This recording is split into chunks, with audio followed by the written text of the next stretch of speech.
નમસ્કાર વિદ્યાર્થી મિત્રો, અક્ષર જ્ઞાનમાં ચેનલ આપની પોતાની ચેનલમાં આપનું હાર્દિક સ્વાગત છે. આજે આપણે ધોરણ 5 ની અંદર સીઈટી કોમન એન્ટ્રન્સ ટેસ્ટ એના જે ટેસ્ટ પેપરો આપણે બધા જ ટેસ્ટ પેપરો એકવાર પૂર્ણ થઈ ગયા અને ફરીથી ચાલુ થયા છે એવા 8 નંબરનું ટેસ્ટ પેપર, બરાબર ને મિત્રો? 8 નંબરના ટેસ્ટ પેપર એવા ડુગ્ગુભાઈ આવી ગયા, તો વહેલા આવી ગયા. શું કહેવા માંગે છે? અરે વાહ વાહ ભાઈ ભાઈ, એમ કે છે કે ચેનલ સબસ્ક્રાઇબ કરો અને કુલ ગુણ 12 પ્રશ્નોનું આપણે ટેસ્ટ પેપર આપવાના છીએ, પણ ચેનલ સબસ્ક્રાઇબ કરો પછી જ હું આગળ વધું છું એમ કહેવા માંગે છે. અને બેલ નોટિફિકેશન ઓન કરો, કારણ કે આજે આપણે ગુજરાતીના ટેસ્ટ પેપરની ચર્ચા કરવાના છે મિત્રો. 12 પ્રશ્નો અને ખાસ ગુજરાતીનું એક ટેસ્ટ પેપર પહેલા અપાઈ ગયું છે, તમે આપ્યું જશે, અને આજે બીજું ટેસ્ટ પેપર આપણે આપવાના છીએ. તો ડુગુભાઈની વાત માનવાની છે મિત્રો, અને તમારે માનવાની છે, ને તમારા મિત્રોને પણ કહી દેવાનું છે કે ચેનલ સબસ્ક્રાઇબ કરો અને બેલ નોટિફિકેશન ઓન કરો. હવે આપણે ટેસ્ટ પેપરની શરૂઆત કરીએ. અહીંયા આપણે ટેસ્ટ પેપર છે મિત્રો, એટલે હું જવાબ તો આપવાનો નથી.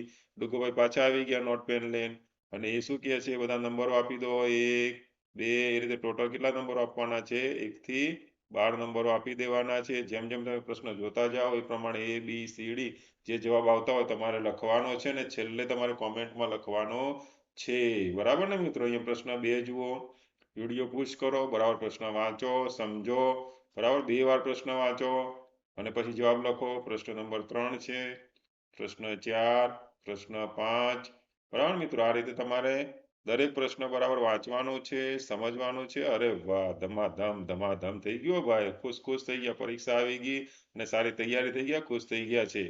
પ્રશ્ન નંબર 6, બરાબર, એને વાંચો, સમજો. પ્રશ્ન નંબર 7, એને વાંચો, 4 ઓપ્શન વાંચો, એમાંથી જવાબ તમારે શોધવાનો છે. પ્રશ્ન નંબર 8 છે, મોટો પ્રશ્ન હોય તો થોડું ઝડપથી વિચારી વાંચવાનું, સમજવાનું. પ્રશ્ન નંબર 9, પ્રશ્ન 10, પ્રશ્ન 11 અને છેલ્લો પ્રશ્ન 12, બરાબર ને મિત્રો? હવે તમારે 1 થી 12 ના જવાબો તમારે લખાઈ ગયા હશે મિત્રો. એ પહેલા આપણે ખાસ તમારા માટે ધોરણ 3 થી 10 ના તમામ વિદ્યાર્થીઓ માટે બહુ અગત્યની એપ્લિકેશન, ગાઈડ એપ્લિકેશન છે મિત્રો. તમારે શું કરવાનું છે? તો પ્લે સ્ટોર પર જવાનું, GUID લખશો એટલે આ પ્રકારના સિમ્બોલ વાળી તમને એપ્લિકેશન જોવા મળશે, તમારે ઇન્સ્ટોલ કરી દેવાની.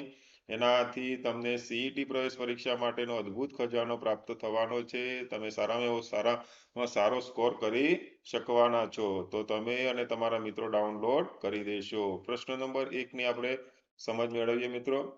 બાળક શાંતિથી ઊંઘી ગયું, વાક્યમાં કયું પદ ક્રિયા વિશેષણ છે? બાળક શાંતિથી ઊંઘી ગયું, વાક્યમાં કયું પદ છે ક્રિયા વિશેષણ છે? બાળક શાંતિથી ગયું કે ઊંઘી? તો શું જવાબ આવશે મિત્રો? ક્રિયા વિશેષણની વાત છે. ક્રિયા શું થઈ? તો ઊંઘવાની વાત છે, બરાબર. અને એનાથી વિશેષતા બતાવતી બાબત તો શાંતિથી. બાળક ઊંઘી તો ગયું, ઊંઘવાની ક્રિયા થઈ, પણ કેવી રીતે ઊંઘી ગયું? તો શાંતિથી. તો જે ક્રિયાને વિશેષતા બતાવવા આવે એને ક્રિયા વિશેષણ કહેવાય. એટલે શાંતિથી એ ક્રિયા વિશેષણ છે. પ્રશ્ન નંબર 2, નીચેનામાંથી કયો શબ્દ રહેઠાણ માટે નથી? મિત્રો ખાસ સમજો, પરીક્ષામાં આવું તેવું આવશે, છે નથી, છે નથી. રહેઠાણ માટે યોગ્ય શબ્દ નથી. બખોલ, દર, તબેલો કે બાગ? તો કયો શબ્દ રહેઠાણ માટે યોગ્ય નથી? બખોલ, દર, તબેલો કે આ બધામાં રહેવાય છે, પણ બાગ એટલે કે બગીચામાં આપણે રહેઠાણ માટે યોગ્ય શબ્દ નથી, બરાબર ને? હવે પ્રશ્ન નંબર 3 જોઈએ. પરોણાગત માટે કયો વિકલ્પ સાચો છે? પરોણાગત શબ્દ મિત્રો તમે સાંભળેલો છે. એ માટે કયો વિકલ્પ સાચો છે? આવકાર, વિદાય, મહેમાનગતિ કે ઉજાણી? તો પરોણાગત માટે કયો વિકલ્પ સાચો કહી શકાય? તો મહેમાનગતિ. પ્રશ્ન નંબર 4, નીચેનામાંથી કયું વાક્ય ભૂતકાળનું છે? મિત્રો આપણે વર્તમાનકાળ, ભૂતકાળ, ભવિષ્યકાળ વિશે આગળના વિડીયોમાં ચર્ચા કરી છે અને તમે વર્ગમાં પણ શીખ્યા હશો, બરાબર. ભૂતકાળ એટલે કે શું? થઈ ગયેલી ક્રિયા. તો લાલજી પૂજા કરે છે, લાલજી પૂજા કરે છે. શિક્ષક બાળકોને સમજાવશે. જીયા પતંગ ચગાવતી હતી. નયન ખૂબ હસાવે છે. આમાં કઈ ક્રિયા થઈ ગઈ છે? જે ક્રિયા થઈ ગઈ છે ભૂતકાળનું વાક્ય કહેવાય. તો લાલજી પૂજા કરે છે, તો કરવાની ક્રિયા છે, એટલે હાલ એ ચાલુ ક્રિયા લાગે છે, એટલે આ નહીં આવે. શિક્ષક બાળકોને સમજાવશે, એટલે થઈ નથી, આ થવાની ક્રિયા છે. જીયા પતંગ ચગાવતી હતી એટલે થઈ ગયેલી ક્રિયા છે. અને નયન ખૂબ હસાવે છે, બરાબર. એટલે થઈ ગયેલી ક્રિયા કઈ આવી? તો જીયા પતંગ ચગાવતી હતી. તો સાચો જવાબ આવશે ભૂતકાળનું વાક્ય, જીયા પતંગ ચગાવતી હતી. પ્રશ્ન નંબર 5, નીચેનામાંથી કયું વાક્ય અયોગ્ય છે? મિત્રો અયોગ્ય એટલે કે બરાબર નથી. આજે પવન ધીમો છે, અમે ખોબો ભરીને હસ્યા. કેવું લાગે છે મિત્રો આ વાક્ય? મીનાએ ચા બનાવી, મને મમરાના લાડુ ભાવે છે. મિત્રો આ ચાર વાક્યમાંથી એક વાક્ય એવું છે કે જે તમને યોગ્ય નથી. તો સાચો જવાબ શું આવશે? તમને આવડી જ ગયું લાગે છે. અમે ખોબો ભરીને હસ્યા. પ્રશ્ન નંબર 6, આપણે સાથે મળીને જઈશું. વાક્યમાં સર્વનામ કયું છે? મિત્રો આગળ આપણે ચર્ચા કરી ગયા છીએ. સર્વનામ એટલે શું? જે નામની જગ્યાએ જે વપરાય એને સર્વનામ કહેવાય. તો આપણે જઈશું સાથે કે મળીને. તો આમાં આપણે જે શબ્દ છે એ નામની જગ્યાએ વપરાયેલો છે, એટલે આપણે એ સર્વનામ કહેવાશે.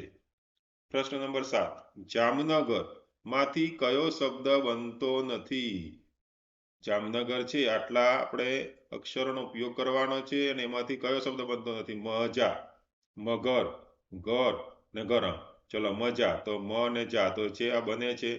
મગર, તો મ ગ ર, તો મગર પણ બને છે. હવે આ ઘરની વાત આવે તો ઘર અહીંયા નાનો ગ છે, બરાબર, તો અહીંયા મોટો ગ આપેલો છે. અને એ પ્રમાણે ગરમ, તો ગરમ, તો ગરમ બને છે. પણ આ ઘર બનતું નથી. તો સાચો જવાબ શું આવશે? ઘર.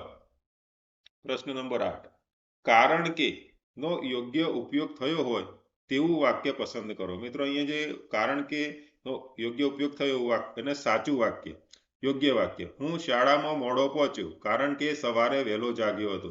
હવે મોડા પહોંચ્યા તો સવારે વહેલા જાગ્યો તો મોડા પહોંચે ભાઈ. મીનુ શાળામાં નથી આવી કારણ કે તે બીમાર છે. આ વાક્ય થોડું આપણને બરાબર લાગે છે. આગળનું વાક્ય જોઈએ. સાહેબે ટીનુને શાબાશી આપી કારણ કે તેણે તોફાન કર્યું હતું. તોફાન કરીએ તેને શાબાશી મળે? તો આ વાક્ય અયોગ્ય છે. શહેર સ્વચ્છ દેખાય છે કારણ કે ગટર ખુલ્લી છે. ગટર ખુલ્લી હોય તો શહેર સ્વચ્છ દેખાય? ન દેખાય. તો સાચું વાક્ય શું આવશે? તો મીનુ શાળામાં નથી આવી કારણ કે તે બીમાર છે. પ્રશ્ન નંબર 9, નીચે પૈકી કઈ જોડ અલગ છે? સરિતા તો નદી, ઝાડ તો વૃક્ષ, ભય અભય, જળ તો પાણી. તો મિત્રો કઈ જોડ અલગ પડે છે? તો ખબર પડી જ ગઈ તમને. તો સરિતા નદી તો બરાબર છે, ઝાડ તો વૃક્ષ બરાબર છે, જળ તો પાણી બરાબર છે, તો ભય અભય એ જોડ અલગ પડે છે. પ્રશ્ન નંબર 10, નીચેનામાંથી કયો વિકલ્પ શબ્દકોશ પ્રમાણે નથી? મિત્રો ખાસ સમજો, શબ્દકોશ પ્રમાણે નથી એટલે 3 સાચા છે, એક જોડ ખોટી છે. તો અહીંયા આપણે સમજીએ. આકાશ, ખુદા, ગરીબ અને હજ. તો પહેલા આપણે સ્વર લીધો, પછી ખ વાળો ગ અને હ, એટલે આ બરાબર લાગે છે. અહીંયા દૂધ, માખણ, પાછો દહીં, એટલે આ દ વાળા બીજી એક વખત છોડીને વળી પાછો આવે એટલે આ યોગ્ય નથી લાગતી. તો આગળ આપણે જોઈએ. કાતર, ચપટી, સાગર, હલેસા, એટલે ક પછી ચ આવે, પછી સ આવે, પછી હ આવે, એટલે આ બરાબર લાગે છે. આદર્શ એટલે સ્વર વાળો પહેલા આવે, બરાબર છે. પછી દ, પ અને મ, તો આ પણ બરાબર લાગે છે.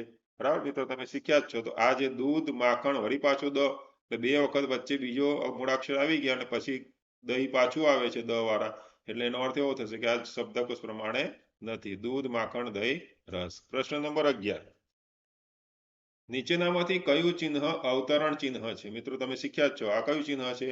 આમાં કયું અવતરણ ચિહ્ન છે?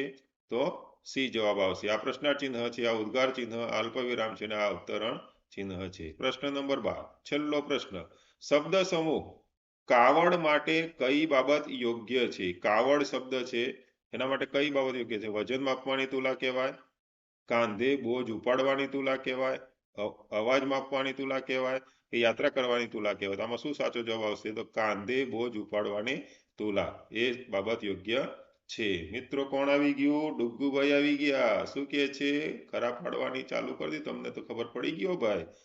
આજે ગુજરાતીના ટેસ્ટમાં કેટલા સાચા પડ્યા છે ક્યાં જણાવવાનું છે? કોમેન્ટમાં. અત્યારે આપણે ટેસ્ટ પેપર નંબર 8 ની ચર્ચા કરી, હવે આપણે ટેસ્ટ પેપર નંબર 9 માં મળવાના છીએ. ત્યાં સુધી મિત્રો અક્ષર જ્ઞાનમાં ચેનલને સબસ્ક્રાઇબ કરો, બેલ નોટિફિકેશન ઓન કરો અને આ વિડીયો તમારા જેટલા મિત્રો સીઈટી ની તૈયારી કરે છે એને મોકલવાનું ભૂલતા નહીં. આપણે 9 નંબરના વિડીયો મળીએ ત્યાં સુધી ટાટા ને બાય બાય. આવજો મિત્રો.